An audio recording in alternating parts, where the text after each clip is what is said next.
Hello, everyone. Welcome to Fearfully and Wonderfully Me, a podcast designed to help you become the leader you are destined to be. Today's episode is number 5 in a series on that I've been doing on my book, Change Happens, Leading Yourself and Others Through Change. It's a book I co-wrote with my husband, Mac, a couple years ago, and it's probably one of the most requested topics that we speak on because every one of us is dealing with change.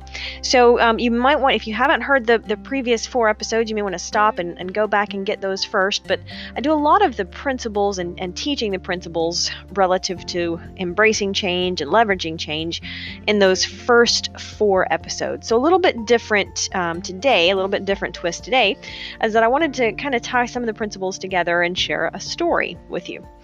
John Maxwell has a great quote that says, "Most people won't pay the immediate price to change and end up paying the ultimate price for not changing." And I think that is so true because so many of us, when we don't like change and we don't see the value in embracing change, we end up paying a greater price in the long run because we didn't change. Eric Hoffer says, "In times of change, learners inherit the earth, while the learned find themselves beautifully equipped to deal with a world that no longer exists."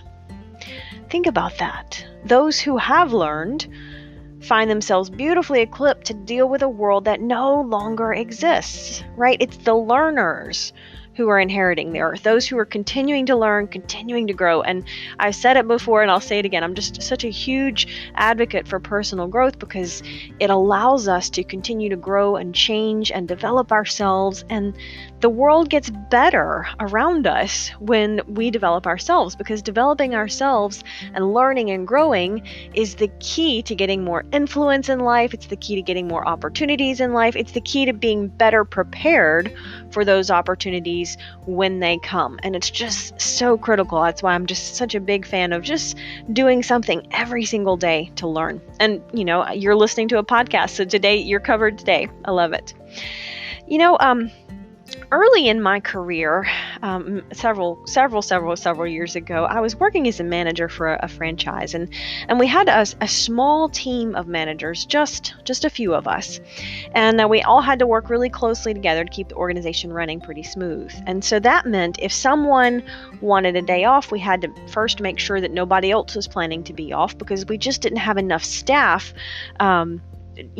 to cover for more than 1 or 2 people being off at a time. So we really always had to check with everyone. It was just a small group of managers. And so that way someone could work the first shift and someone could work the second shift, and then we always had someone to be a backup in case someone got sick. So, and I wasn't the top manager on site, but I reported to the top manager on site. And then, of course, we had the franchise owners, but I rarely got to interact with them. There was never any need. They weren't even in the state.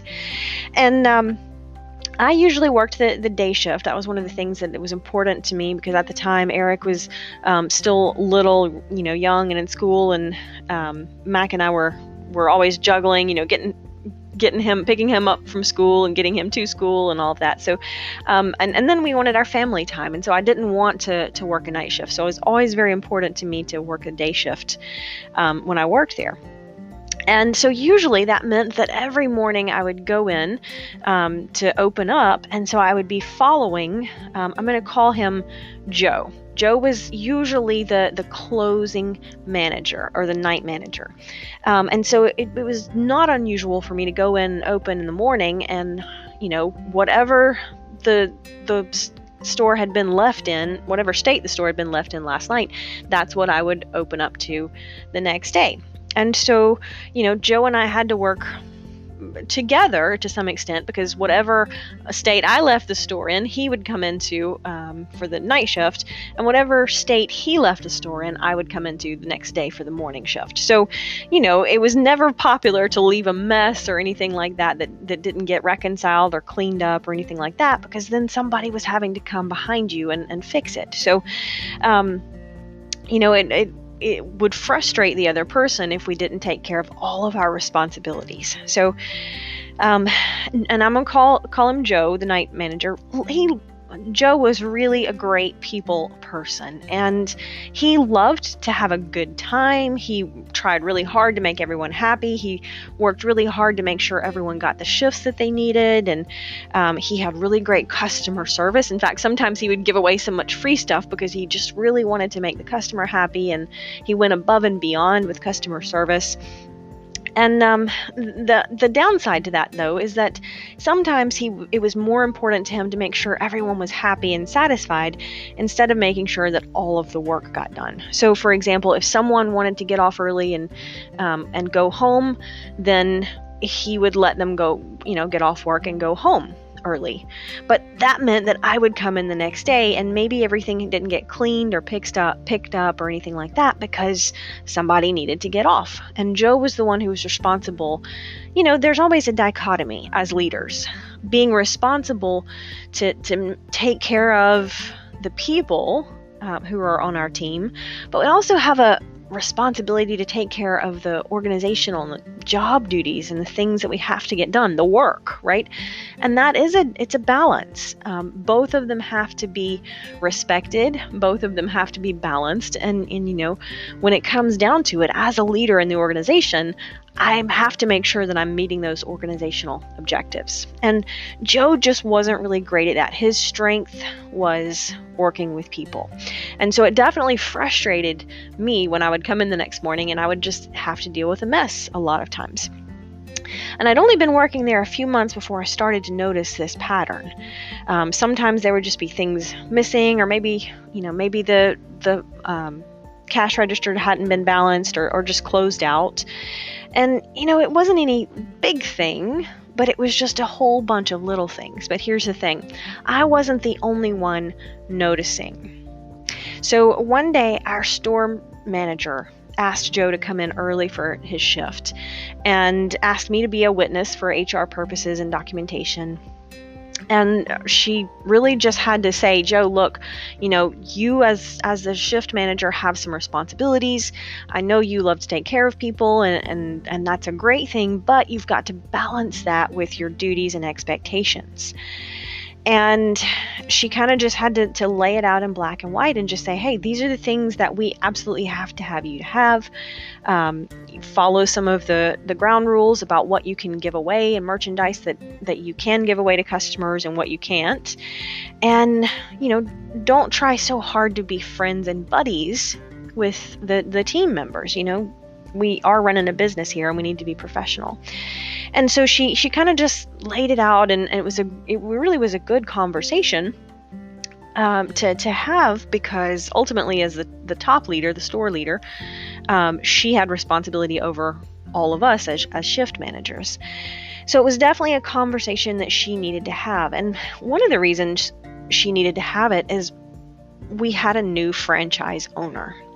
And anytime there's a management change or an ownership change, the rules change, right? And so some of the behavior that Joe had previously been able to get away with now was just no longer working, because the new owners were kind of coming down with a magnifying glass and looking at everything and looking at costs and budgets and that kind of thing. And so his lack of management and leadership skills hadn't been as big of a deal under the previous owner. But now everything was coming down. We were having to meet new expectations, every one of us. And so we were all asked to be more mindful of what we were doing and following the rules and that kind of thing. So Joe really, he had to change. He had to change his old management and leadership style and learn a new set of skills and then kind of install some discipline on that night shift. And so that was a big change for him. That was asking him not just to change his management style, but his leadership style. And remember, those are two different things, right? We manage things and we influence and lead people, hopefully. Hopefully we do both of those things. And those are two different skill sets, and Joe needed to improve both of them. He needed to unlearn some behaviors that weren't working under the new owner, and he needed to start practicing some really good behaviors that the new owner had expectations of. So he really had to change his focus from just having fun and having a good time to really getting results for the organization, right? And that's a big change for some people. If you've never been challenged to do something differently, we don't always realize how big of a change it is to cross that gap between what we've been doing to what we now need to do. And Joe had to change his character. And not, Joe wasn't a bad person. He just had the character of someone who wanted to be friends, and he treasured relationships, and that's not a bad thing. But as a shift leader, he also had to have the character of someone who could get results and follow the ground rules and have discipline, right? And that's just a fact of life, that he needed to grow his character in that area. Now, Joe, and when we sat down for this conversation, he was very receptive to the feedback, and he really did try to improve over the next few weeks. But he did not like to tell anybody no. He just never liked to tell people no. And the employees and the team members knew it. And so things weren't getting better. They were just kind of spiraling out of control. And Joe just eventually decided he didn't want to change, and he resigned. And I share that story with you because it impacted me. And I realized that when change happens, we are given an opportunity to step up. But if we don't change, then we will sometimes be changed, right? I forget who says it, that someone says, I think it's John Maxwell, who went into an organization and said, I want to change you, meaning help grow you. But if I can't change you and help grow you, then I'm going to have to change you and replace you, right? So I shared that story. It was early in my career, but it was a lesson to me of just being mindful of when change happens. Sometimes we can make ourselves become irrelevant. If we're not willing to grow and move on, if we're holding so fast to status quo, we can make ourselves become irrelevant in the new state. And, it's like we get left behind. If we're holding on so tightly to the old and kicking and screaming and won't let it go, we can be left behind. I mean, you think of people who won't embrace using cell phones and computers these days. There's absolutely nothing wrong with that, but you're missing out on so much of the way that we communicate with people. I had a conversation with someone just last week, and we were talking about texting has grown so much, and now it's kind of normal for people to text, even in business relationships. I got a text from a lady just today who I had a phone conversation with her last week, and she was looking at bringing me in to speak for an event, and so I sent her some books and through the mail. And she sent me a text just a few minutes ago, said, "Hey, I got the books," and it was kind of a follow-up, and it's something that even a year or two ago we might have put in an email. But now it's just so common for us to just pick up the phone and send off a text. And, there again, it just brings home that if we are not willing to grow and willing to embrace the new, then we can become irrelevant and be left behind. Now, that does not mean all change is positive. I know that, and you know that. And sometimes there's change that's not always for the better. But think about this. If nothing ever changes, nothing ever does get better. And it's just critical to remember that, because we're not always going to like changes. And I touched on that in some of the previous podcast episodes. Sometimes that change creates a disruption because it forces us to get out of our rhythm and forces us to learn and grow. It kind of challenges us in so many different ways. I was reading the other day about how many calories your brain uses, and it's phenomenal. Your brain uses something like 300 or 400 calories a day. So that means that a significant portion of the calories that you eat every day are to fuel your brain, which fascinated me. But what was interesting is that as we're learning and thinking really hard, our brain needs even more calories. It's why we don't think very well when we're hungry.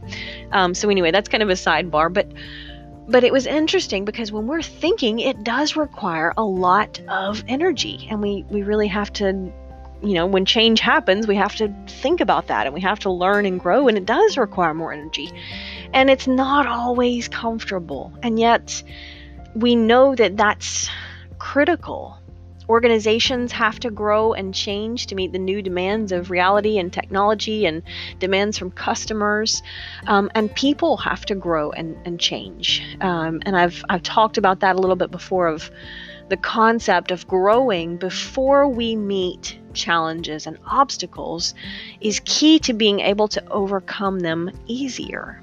Think about that.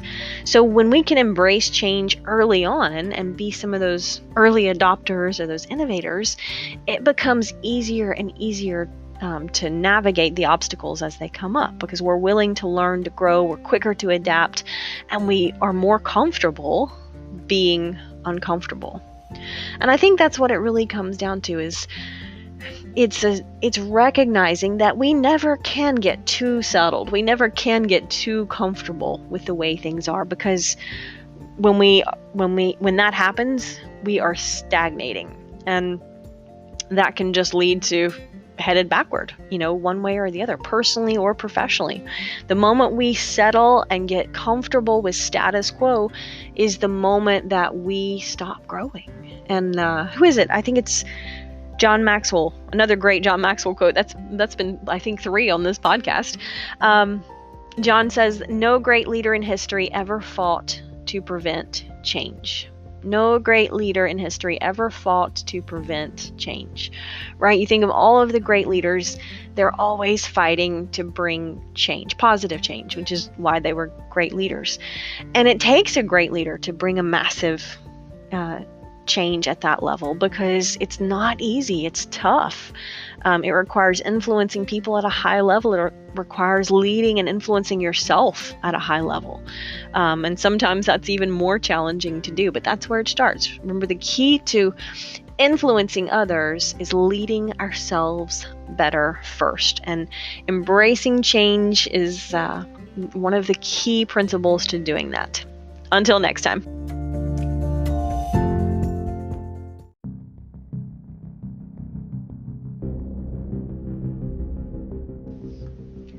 Hey everyone, if you've enjoyed this podcast episode that is based on the book Change Happens, Leading Yourself and Others Through Change, that I co-wrote with my husband, Max Story, you can find details, more about the book, more about our speaking programs on this topic. Jump on my website, riastory.com/change. So that's riastory.com/change. And you can find a link from that. You can order the book right there from either the website or from Amazon. If you've got Amazon and you like Prime, free shipping, you can order it directly from Amazon, but you can also get it from my website if you'd rather have a signed copy. And if you're an audiobook listener, you can listen to an audio sample of Change Happens right there from that website page. So again, riastory.com/change.